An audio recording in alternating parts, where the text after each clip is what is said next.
Hello everyone! If you enjoy my channel, please support me with one like, one subscribe, and one share. The day I forgot how to speak. Imagine standing in a brightly lit American supermarket, holding a bag of apples. And suddenly your own name sounds like a foreign language in your mouth. That was me. 3 years into my life in the United States, married to an American man, raising 2 bilingual children. And I still couldn't ask the cashier for a bag of lemons without my heart racing like I was about to jump off a cliff. My name is Mia. I came here with a suitcase full of dreams and a brain full of Vietnamese, and somewhere between the airport and the suburban kitchen, I lost my voice. Not literally, but enough that on a random Tuesday afternoon, I stood frozen in front of a teenage grocery store clerk, pointing at bananas like a mute, while my American husband stood 3 feet away, chatting with a neighbor about football. He didn't notice I was drowning. And that's the moment I realized English wasn't just a language. It was a door. And I didn't have the key. So let me rewind. Not to the day I got on a plane. Forget all that. Let me tell you about the day I stood in the dairy aisle, staring at a carton of milk. And the word milk vanished from my brain like it had never existed. The cold air from the freezers bit my arms. The fluorescent lights hummed above me. People walked past, their conversations a blur of sound, fast, slippery, mocking. I could hear my heartbeat in my ears. And the worst part? My husband was right there. He was laughing with a stranger about something trivial, and I couldn't even open my mouth to call his name. Why? Because I was terrified that if I spoke, the wrong sounds would come out. That I'd be exposed as an imposter. A woman who had been living in this country for years but still couldn't order a coffee without repeating herself 3 times. That day, I put the milk back. I walked out of the store, got into the car, and sat in silence the entire ride home. My husband asked if I was okay. I nodded. I smiled. I lied. And that night, while he slept, I Googled how to speak English without fear and cried into my phone screen because all the answers said the same thing: practice, practice, practice. But nobody tells you how to practice when your pride is broken and your throat feels like it's full of sand. Nobody tells you how to practice when the person you love most in the world speaks your second language like it's his first. And every time he says honey, you wonder if he's secretly judging your grammar. That was rock bottom. And you know what? That was also the beginning. Because the next morning, I did something completely unhinged. I called my mother-in-law. In English. Alone. And I asked her for the worst thing she had ever misunderstood about me. That's right. I jumped into the fire. But what she said next made me realize everything I thought I knew about language, love, and belonging was a beautiful, terrible lie. And that's the story I'm about to tell you. A story about a woman who didn't just learn English, she learned to rewrite her own soul. Stay with me. Because this is not your typical language learning video. This is the messy, raw, and painfully hilarious truth about what happens when love requires translation. And trust me, you haven't heard anything yet. The American smile that broke me. Let me tell you about the first time I realized an American smile could break your heart. I called my mother-in-law, Diana, that morning with my hands shaking so badly I almost dropped the phone 3 times. She picked up on the second ring, her voice warm and cheerful like she had been waiting for my call her entire life. "Mia, honey. How are you?" And I froze. Not because I didn't understand her words. I understood every single one. But because the gap between her cheerful greeting and the knot in my stomach felt like a canyon I couldn't cross. I opened my mouth and said, "I'm fine, thank you." "And you?" Like a robot. Like a child reciting a script in front of the class. Diana paused for exactly 1 second. In American conversation, 1 second of silence feels like an eternity. I could hear her brain processing my voice, my accent, my stiff formality. And then she laughed, not a mean laugh, but the kind of laugh that says, "Oh, you're adorable, but I have no idea what's happening inside you." And that laugh, my friends, that laugh was the mirror I didn't know I needed. Because in that moment, I realized I had been hiding behind politeness for 3 years. I had perfected the art of saying I'm good when I was falling apart. I had memorized the formula, "How are you?" "Good." "How about you?" "Good." "The weather?" "Nice." "Your weekend?" "Great." That was my entire personality in English. A series of hollow, acceptable answers that kept me safe but invisible. Diana asked me what I wanted to talk about, and I blurted out the truth. "I called you because I wanted to know the worst thing you've ever misunderstood about me." Silence again. Longer this time. I could hear her breathing. And then she said something that changed my entire understanding of language. She said, "Mia, I never misunderstood you. I understood you perfectly. The problem is, I think you misunderstand yourself." Boom. That was the moment the American smile broke me. Not because it was fake, but because it was real. Diana wasn't smiling to be polite. She was smiling because she genuinely liked me. And I had spent years interpreting her warmth as suspicion, her kindness as judgment, her invitations as obligations.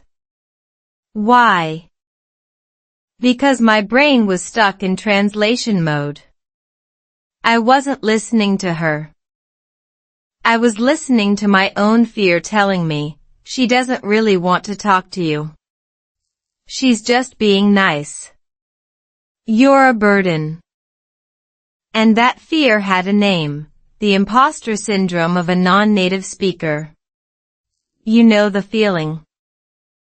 You're standing in a room full of Americans, everyone is laughing at a joke, and you laugh too, but you don't know why. You're nodding along to a conversation you only half understand, praying no one asks you a direct question. Your face hurts from smiling. Your neck is stiff from pretending to be relaxed. And inside, you're screaming, "I don't belong here." That was my life. Every single day. In my own home. With my own family. But here's the twist I didn't see coming. Diana wasn't the problem. She was the solution. And the worst thing she had ever misunderstood about me? She thought I didn't like her. Because I never called. I never shared. I never let her in. And that was the most painful truth of all. I had been so scared of saying the wrong thing that I ended up saying nothing. And nothing, in America, is the loudest rejection you can send. That conversation ended with me crying into the phone, and Diana saying, "Honey, you don't need to speak perfect English.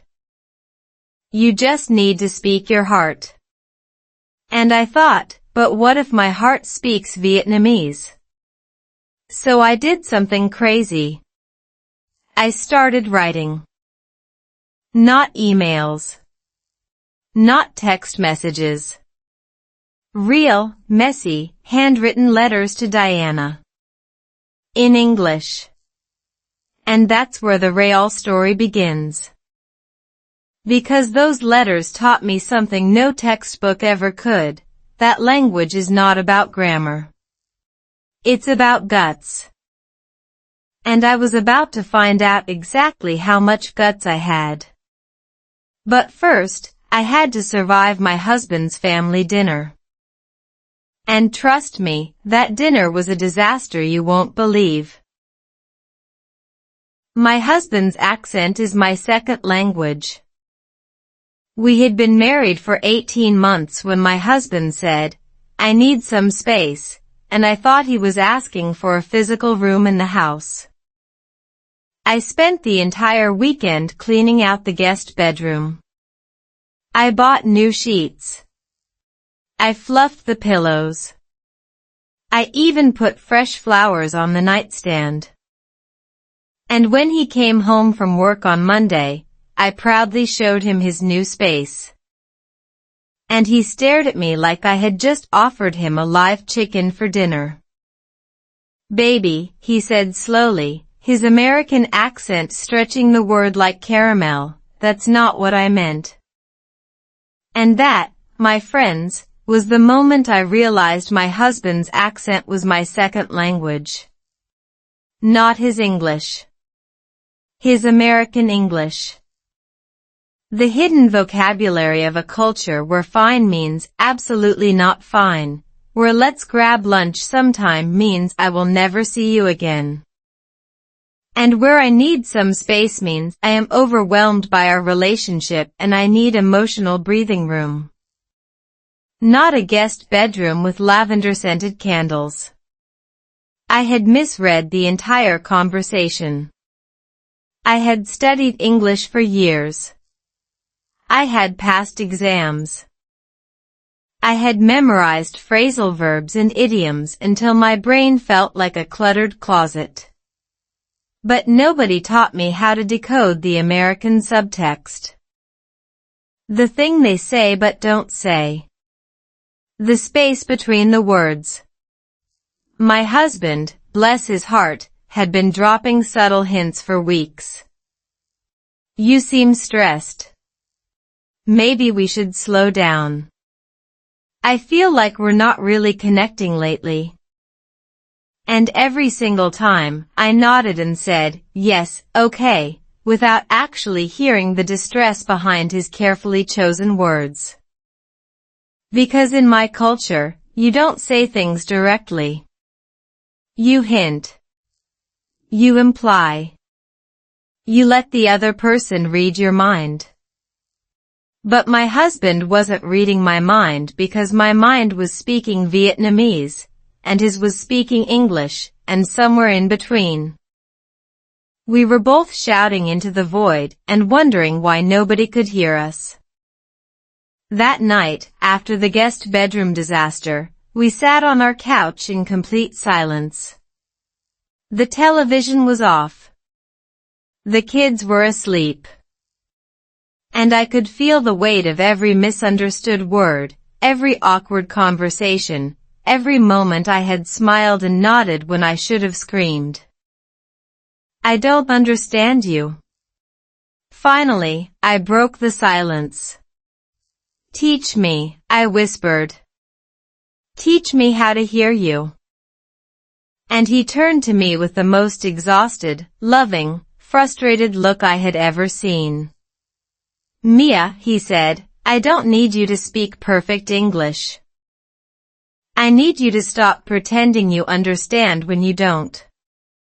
That sentence hit me like a truck. Because I had been pretending for years. Not just to him. To everyone. At the grocery store. At the bank. At my children's school. I had become a professional pretender. A master of the fake nod. A champion of the delayed, confused laugh. And the worst part? I thought I was protecting myself. But I was only building walls. So I did something terrifying. I made a list. Not a grocery list.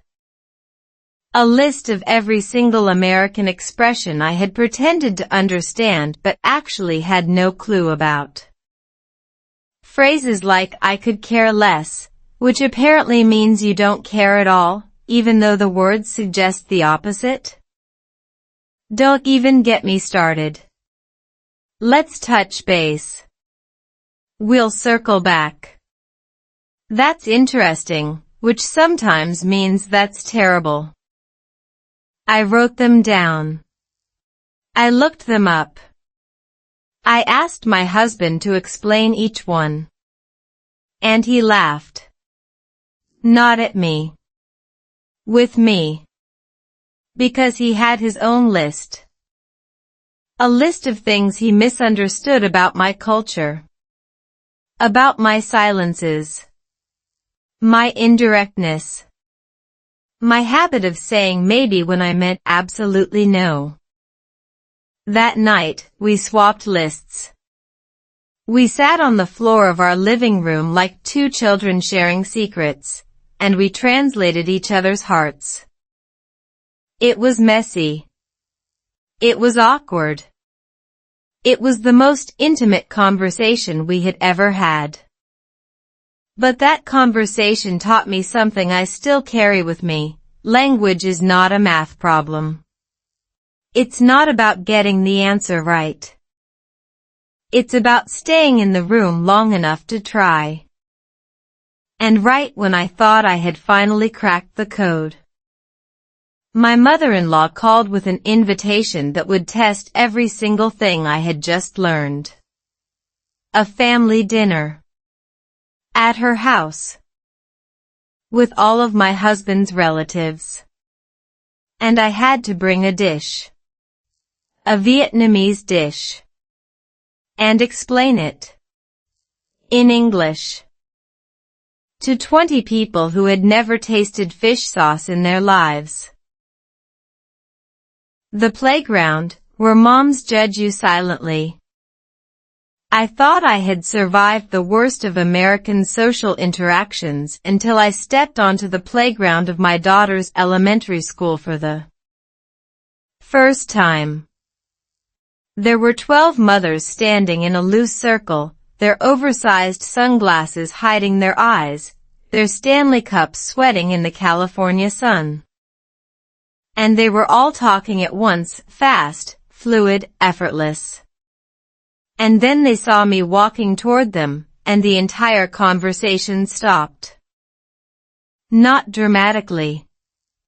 Just a tiny pause. A micropause that lasted exactly 1 second. But that 1 second told me everything I needed to know. I was the outsider. The foreign mom. The one with the accent who never quite said the right thing at the right time. My daughter, Lily, had been begging me to join the Park Moms for weeks. She said, "Mommy, everyone's mommy talks to each other. Why don't you?" And I couldn't tell her the truth, because I was terrified. Because every time I opened my mouth, I felt like I was taking a test I hadn't studied for. Because the Park Moms didn't just speak English. They spoke a secret dialect of American motherhood. Phrases like "we're doing Montessori-inspired learning at home," which means they're better parents than you. She's just finding her voice, which means your child is loud and annoying. And my personal favorite, oh, that's so interesting, which means absolutely nothing and everything at the same time. I walked into that circle with my heart pounding and my palms sweating. I smiled. I waved. I said, "Hi, I'm Mia, Lily's mom." And every single woman turned to me with the same polite, frozen smile. One of them, a tall blonde named Jennifer, said, "Oh, you're the one from Vietnam. Your accent is so cute." Cute. She said my accent was cute. Like a puppy. Like a toddler saying a funny word. I wanted to disappear into the wood chips beneath my feet. But I didn't. I stayed. Because I had made a promise to myself after the guest bedroom disaster, no more pretending. No more nodding and smiling when I didn't understand. So I did something brave. I asked a question. What does free-range parenting mean? I had heard the phrase 100 times on TV and had no idea what it actually meant. The silence that followed was excruciating. Jennifer looked at me like I had just asked her to explain quantum physics. Another mom, Sarah, smirked and said, "It means we let our kids make their own choices. You know, without hovering." And I nodded. But inside, I was screaming. Because in my culture, not hovering means you are a bad mother. You watch your children like a hawk. You anticipate their needs before they even know they have them. You are present, vigilant, and emotionally attuned at all times. And now I was standing in a playground being told that my entire parenting philosophy was wrong by women who let their toddlers eat sand. That day, I went home and cried in the bathroom. Not because the moms were mean. They weren't. They were actually quite nice. But because I realized that the gap between us wasn't just language. It was culture. It was a completely different way of seeing the world. And I had no idea how to bridge it. Until my daughter came into the bathroom, sat on the floor next to me, and said, "Mommy, why are you sad?" And I told her the truth. I said, "Because I don't know how to be an American mom." And my 6-year-old looked at me with her big brown eyes and said, "But you're not an American mom. You're my mom." That's better. And that's when I realized something crucial. The park moms weren't judging me. I was judging myself. I was projecting my own insecurities onto their polite smiles and their tiny pauses. I had been so busy trying to fit into their world that I forgot I had my own world to offer. The next week, I brought Vietnamese spring rolls to the park. Not store-bought. Homemade. With fish sauce and everything. And I explained them in my broken, hesitant English. And do you know what happened? They loved them. Jennifer asked for the recipe. Sarah asked where I bought the rice paper. And for the first time, they looked at me like I wasn't an outsider. Like I was just a mom. Like all of us. But just when I thought I had finally found my place, my husband came home with news that would unravel everything I had built. He had been offered a job in a new state. 1,000 miles away from everything I had learned. And I had to decide, start over again, or stay and lose him. And the choice I made would change our family forever.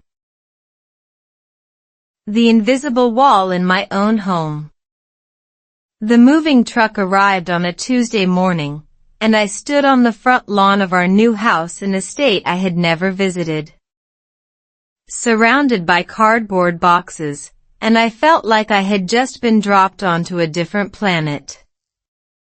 Everything was the same, the Starbucks down the street, the Target around the corner.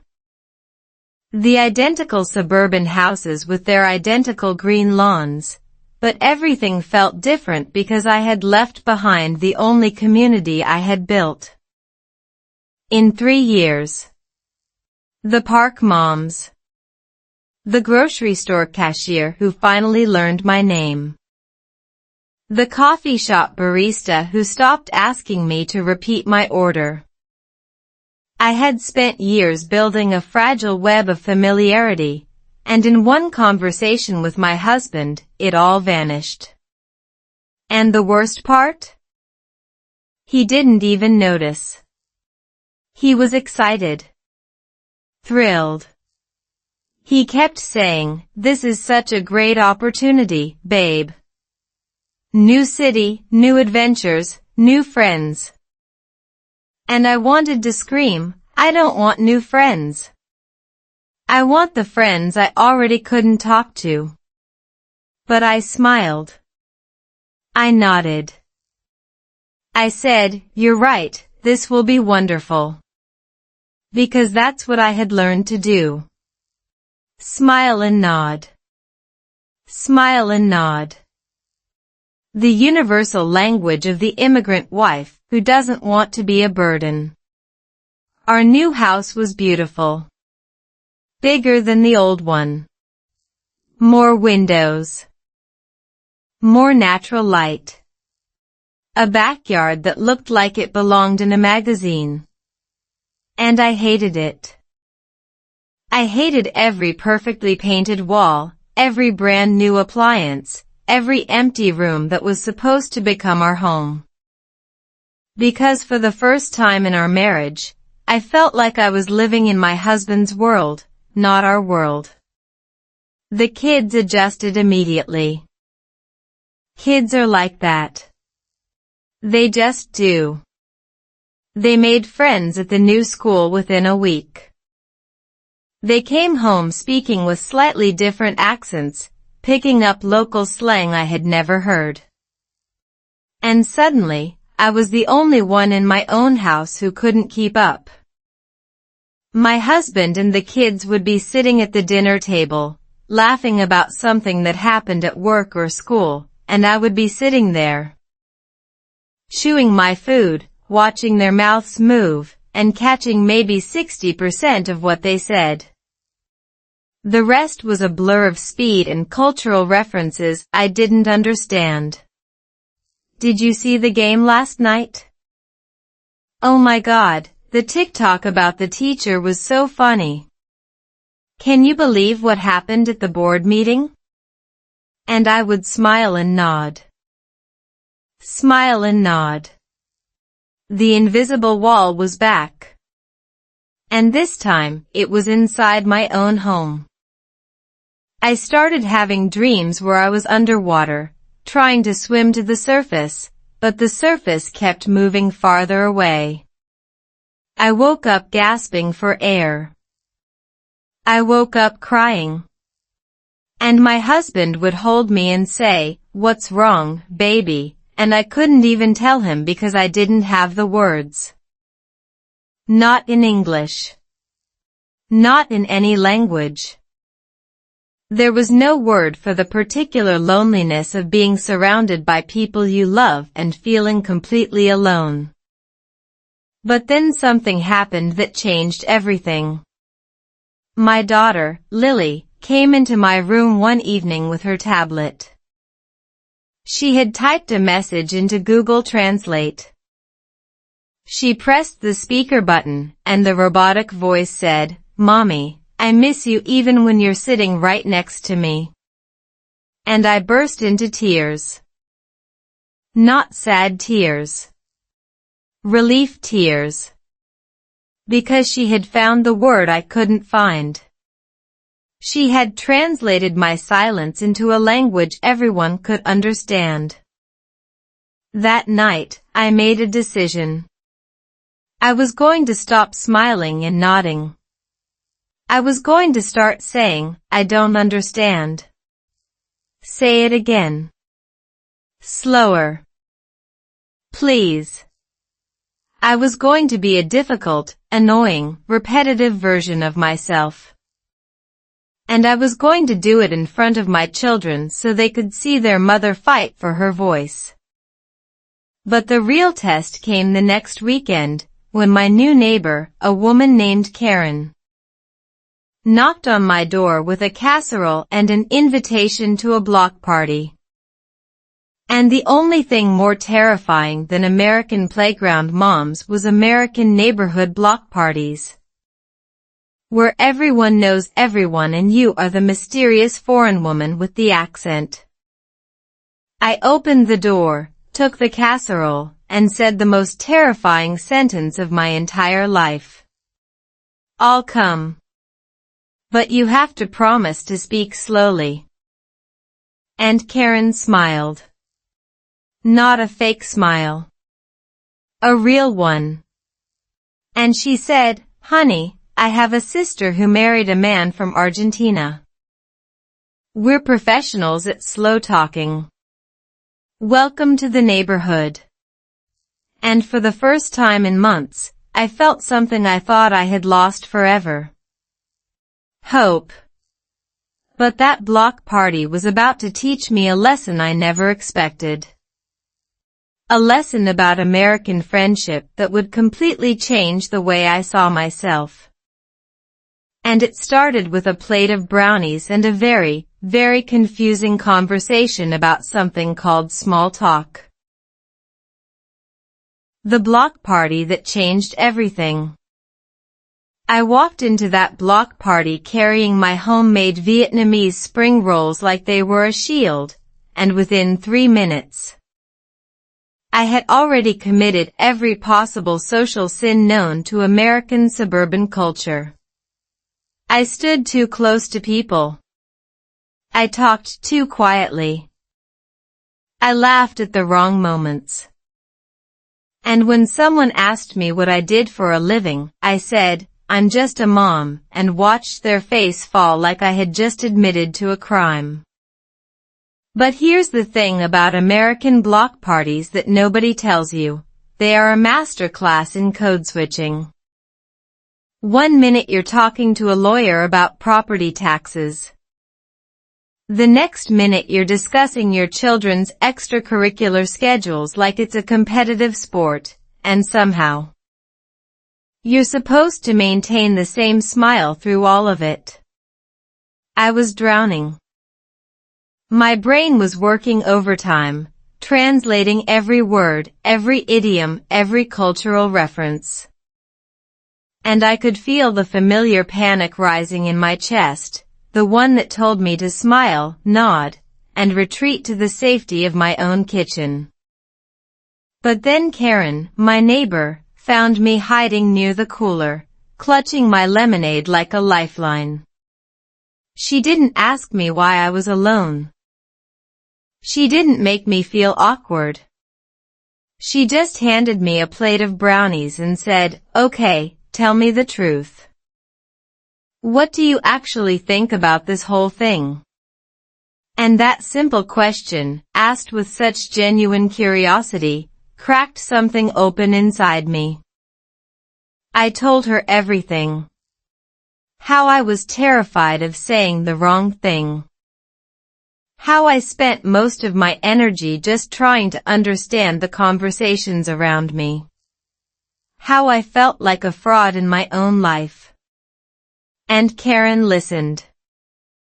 Not the polite, half-listening kind of listening that Americans do while thinking about what they're going to say next. Real listening. With her whole body. When I finished, she leaned in and said something I will never forget. Mia, I've lived in this neighborhood for 12 years. I've known these people since before they had kids. And I still feel like I don't belong half the time.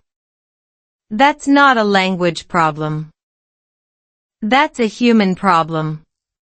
And just like that, the invisible wall in my chest started to crumble. Because she was right.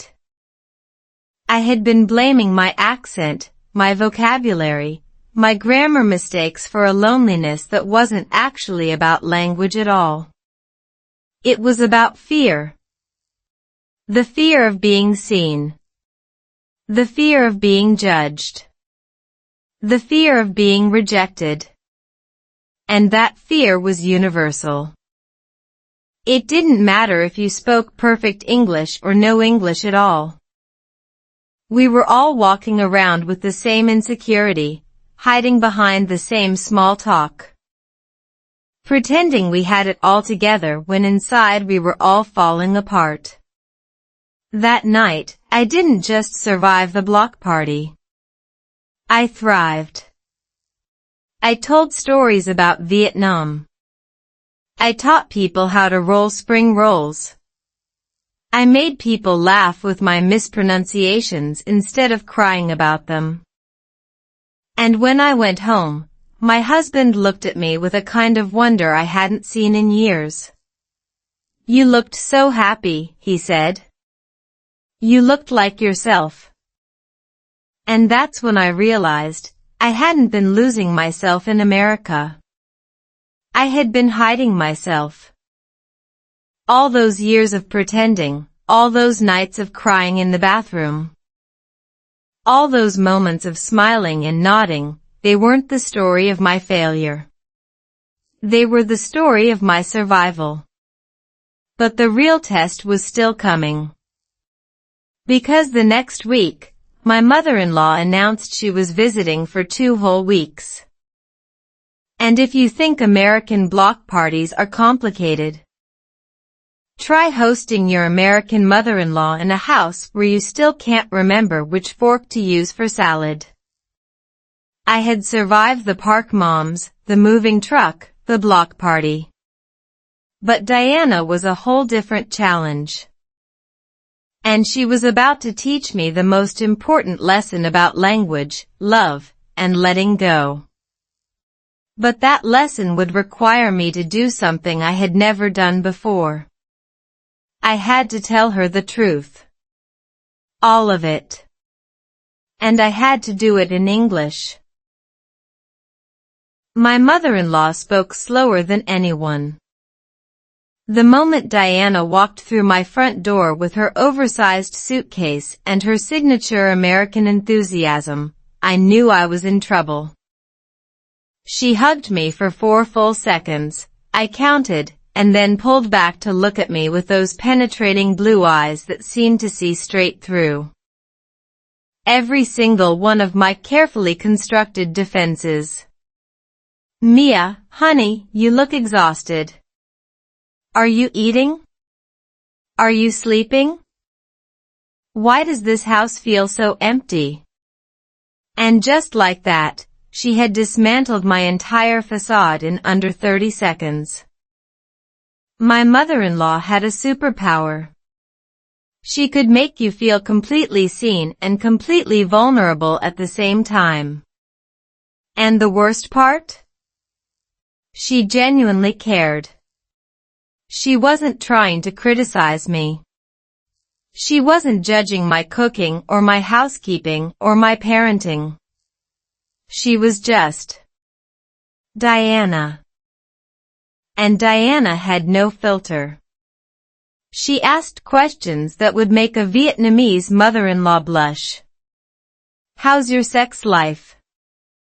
Are you happy in this marriage? Do you ever think about going back to Vietnam?" Not in a mean way. In a way that was so open and direct and American that I had no idea how to respond. My own mother would never ask those questions. She would hint. She would sigh dramatically. She would make passive-aggressive comments about other people's daughters who visited more often. But Diana just asked. And then she waited for an answer. And for the first 2 days of her visit, I gave her the same rehearsed responses I gave everyone else. I'm fine. Everything is great. The kids love school. But Diana wasn't buying it. On the third day, she cornered me in the kitchen while I was pretending to organize the spice rack.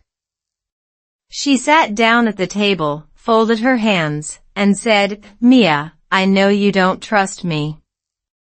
And I understand why. I'm your husband's mother.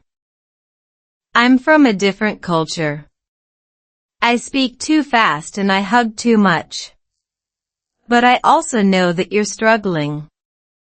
And I want to help. But I can't help you if you keep saying fine when you mean falling apart." And then she did something that made me cry instantly. She started speaking slower. Not in a condescending way. Not like I was a child. But like I was someone she loved. Someone worth slowing down for. She said, "Can you tell me the truth?" And the way she spaced out those words, the way she looked at me with such patience, such genuine curiosity, it broke something inside me. I told her everything. About the park moms.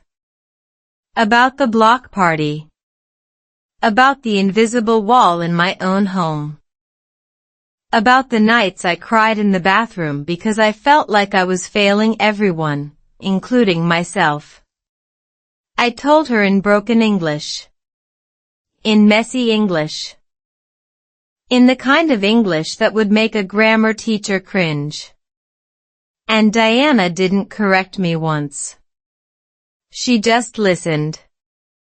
When I finished, she reached across the table and took both my hands. She looked me straight in the eyes and said something I will never forget. "Honey, you are the bravest woman I know. You left your country. You left your language. You built a life here from nothing. And you're still standing. That's not failure. That's strength." And then she said something else. Something that made me realize why my husband had always been so patient with me. I immigrated to America when I was 12 years old. From Germany. I remember the kids laughing at my accent. I remember being terrified to speak in class. I remember going home and begging my mother to let us go back. I thought I was the only one who felt that way. But I wasn't. And you're not either. That was the moment everything shifted. Diana wasn't just my mother-in-law. She was my sister in survival. My ally in the battle against the invisible wall. And she had just shown me that the wall wasn't real. It was made of fear. And fear could be dismantled. One slow conversation at a time. That night, I hugged Diana goodbye as she left for her hotel. But the next morning, something happened that changed everything. She didn't leave town. She showed up at my front door with a stack of books and a determined look on her face. She announced that she was staying for an extra week. And she had a plan. A plan that would transform the way I saw language forever. But first, I had to agree to her terrifying proposal. And the proposal was this: I would speak nothing but English for 7 full days. No Vietnamese. No translation apps. No escape routes. Just me, my broken English, and a mother-in-law who refused to let me hide. The 7-day experiment that broke me open. The first morning of Diana's terrifying proposal.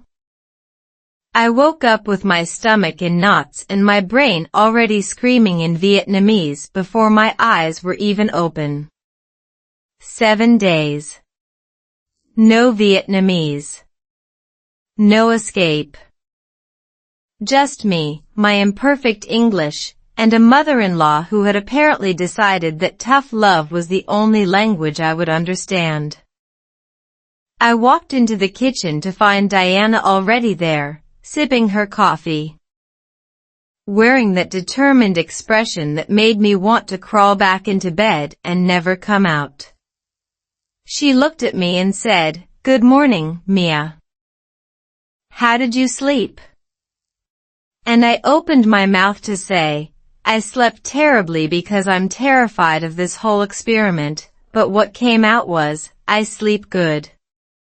Thank you. Good. Not well. I had just made a grammatical mistake in my very first sentence, and Diana didn't even blink. She just nodded and said, "That's great. Now, tell me what you want for breakfast." And that's when I realized the genius of her plan. She wasn't testing my grammar. She was testing my willingness to show up. To be seen. To make mistakes in front of someone who loved me anyway. The first day was brutal. I made so many mistakes I lost count. I asked for sugar instead of salt. I told her I was excited about something when I meant nervous. I said I feel boring instead of I feel bored, and Diana laughed so hard she almost choked on her orange juice. But she didn't correct me. She didn't interrupt. She just let me keep talking, keep fumbling, keep finding my way through the fog of my own limitations. And by the end of the first day, something strange had happened. I was tired. So tired. But I was also lighter. The pressure of perfection had lifted. The fear of being judged had faded. And I realized something that changed everything. The person judging me the hardest wasn't Diana. It wasn't the park moms or the block party neighbors. It was me. I had been so busy judging my own English that I hadn't allowed anyone else to meet me where I was. The second day, Diana and I went grocery shopping together. And for the first time in my American life, I didn't rehearse my sentences before I said them. I just spoke. I asked the deli guy for turkey, and he understood me. I told the cashier I had a coupon, and she found it. I accidentally said I will take the apples instead of I would like, and nobody died. Nobody laughed. Nobody called me stupid. And when we got back to the car, Diana turned to me with a knowing smile. "See," she said. "They understood you. You understood them. You're doing it, Mia. You're living in English." That night, I called my husband at work and told him about my day. In English. Without hesitation. And when I hung up, I realized that I had just had a conversation with my own husband in his native language without once wanting to hide. The third day was when everything changed.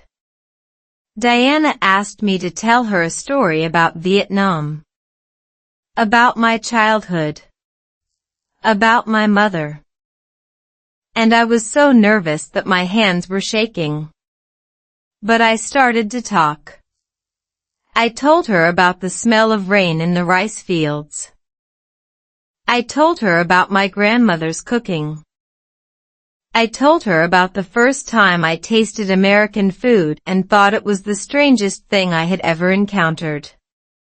My English was still broken. My grammar was still messy. But Diana wasn't listening to my grammar. She was listening to my story. And when I finished, she had tears in her eyes. "Thank you," she said. "Thank you for letting me see who you really are." And that's when I realized that language isn't about perfection. It's about connection. It's about showing up, even when you're scared. It's about trusting that the people who love you will meet you where you are. But just when I thought I had finally cracked the code, Diana dropped a bombshell. She told me that her 7-day plan wasn't about me speaking English. It was about me speaking my truth. And the truth, she said, was that I had been hiding for too long. And then she gave me the most terrifying assignment of all. She made me call my mother in Vietnam and tell her the truth about my life in America in Vietnamese. Because Diana knew something I had been denying. The problem wasn't my English. The problem was my silence. And my mother deserved to hear the truth. The phone call that healed everything. I sat on my kitchen floor with my phone in my trembling hands, staring at my mother's contact photo on the screen. And I felt like I was about to jump off a cliff without a parachute. Diana was sitting across from me, her hands folded in her lap, her eyes full of quiet encouragement. She didn't say a word. She didn't rush me. She just waited. And in that moment, I realized that this phone call wasn't about my English at all. It was about my truth. The truth I had been hiding from my mother for 4 years. The truth that I was struggling. That I was lonely. That being an immigrant wife in America was the hardest thing I had ever done. That I missed her cooking. That I missed the sound of her voice. That sometimes, in the middle of the night, I cried because I felt like I had abandoned her for a life I wasn't even sure I knew how to live. I had never told her any of this. Every phone call, every video chat, every text message was carefully curated to sound like everything was perfect. The house was beautiful. The children were thriving. My husband was wonderful. And all of that was true. But it wasn't the whole truth. The whole truth was messier. More complicated. More human. And I was terrified that if I told her the whole truth, she would worry. She would feel guilty. She would blame herself for letting me go. So I smiled. I nodded. I lied. Just like I had done with everyone else. But Diana had seen through my facade in a matter of days. And now she was asking me to be brave enough to let my own mother see through it too. I pressed the call button. My mother picked up on the second ring, her voice warm and familiar, a balm to my fractured soul. "Mia. My daughter. How are you?" And I opened my mouth, and the words just poured out of me. In Vietnamese. In the language of my heart. I told her everything. About the grocery store. About the park moms. About the invisible wall. About the nights I cried on the bathroom floor. About my fear that I was failing everyone I loved. I told her that being far from her was breaking my heart. And through the tears, through the sobs, through the raw honesty I had been suppressing for years, I said, "Mom, I miss you. I miss you so much." And then my mother spoke. And her words completely shattered everything I thought I knew about love, sacrifice, and the meaning of being a daughter. "Mia," she said, her voice steady, strong, and full of an authority I hadn't heard since I was a child. "Do you think I sent you to America so you could stay the same? I sent you there so you could grow. So you could become the woman you were always meant to be. A woman who is brave. A woman who is strong. A woman who can cry on the kitchen floor and still get up the next morning to make breakfast for her children. That woman is not failing me, Mia. That woman is making me proud." I couldn't speak. I couldn't breathe. All those years of hiding my struggles, all those years of pretending to be perfect, and my mother had known all along. She had always known. And she loved me anyway. The call lasted an hour. We talked about everything. We laughed. We cried. We remembered. And when I finally hung up, I felt like I had just shed a skin I had been carrying for years. Diana was still sitting across from me, her eyes glistening. She didn't ask what we talked about. She didn't need to. She just reached across and squeezed my hand. "You did it," she said. "You let yourself be seen." And then she dropped the final bombshell of her visit. She reached into her purse and pulled out a letter. It was from my mother. Written in Vietnamese. Diana had asked my mother to write it a month ago. She had secretly coordinated the whole thing. Because Diana knew that the only person who could truly heal me was the woman who had raised me. The letter was beautiful. It was everything. And the last line said, "My daughter, I never stopped believing in you. And now I know you have finally started believing in yourself." That night, I slept better than I had slept in years. And the next morning, when my husband came home from work, I greeted him at the door and said, "I love you.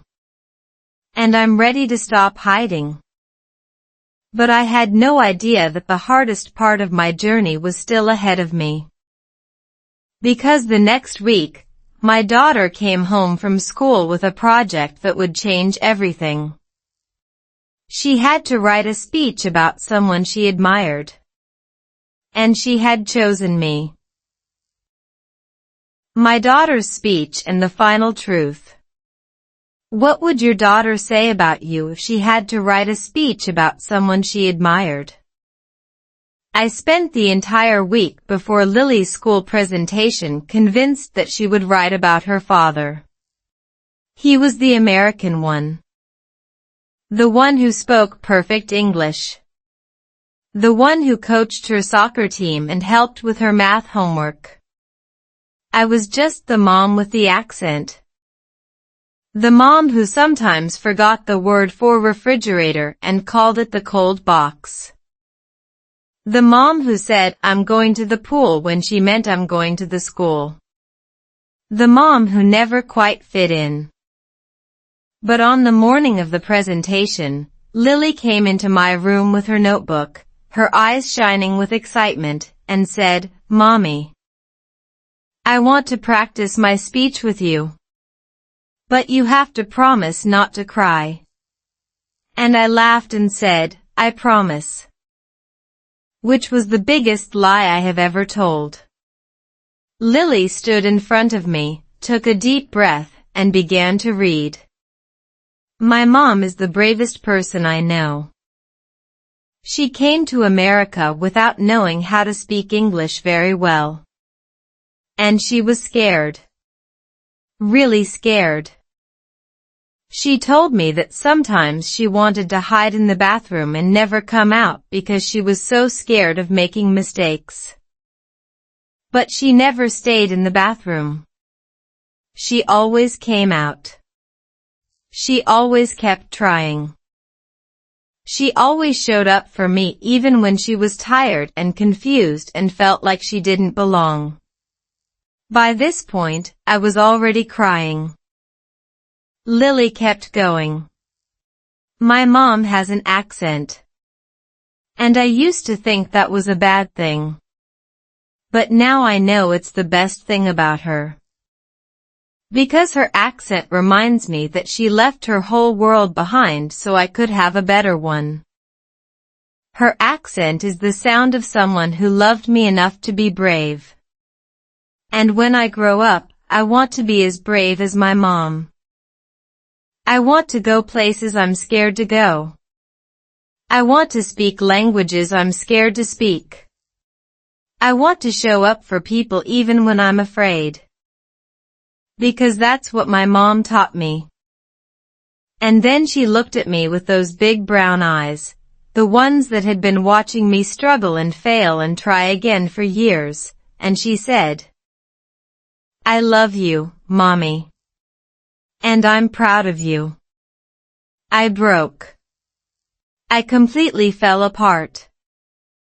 All those years of feeling like I was failing my children, like they were embarrassed by my accent.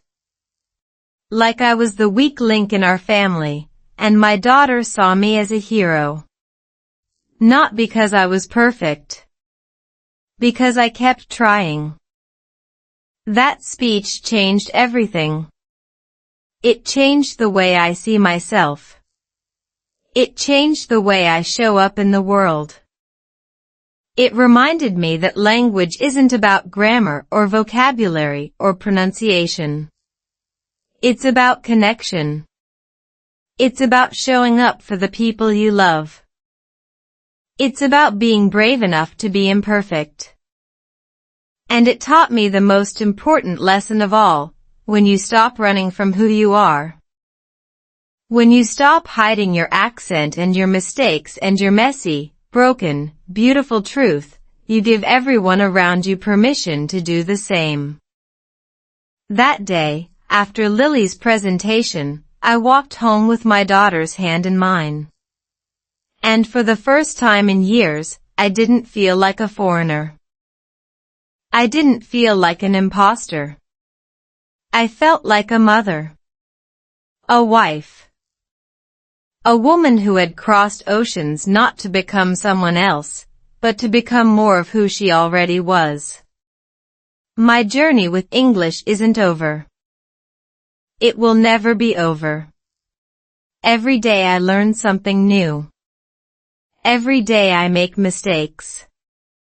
Every day I stumble over words that refuse to cooperate. But I no longer run from my accent. I own it. Because my accent is my story. It's the map of every country I've ever loved and every person who ever loved me back. And if you're watching this, if you're someone who feels like your English will never be good enough, let me tell you the truth. You don't need to speak perfect English. You just need to speak your truth. The people who matter will slow down for you. The people who love you will wait. And the people who are meant to be in your life will meet you exactly where you are. English connects? Yes. But love connects more. And love doesn't need a perfect accent. Love just needs you to show up. And you are showing up. You are here. You are watching. You are learning. You are trying. That is enough. That is more than enough. That is everything.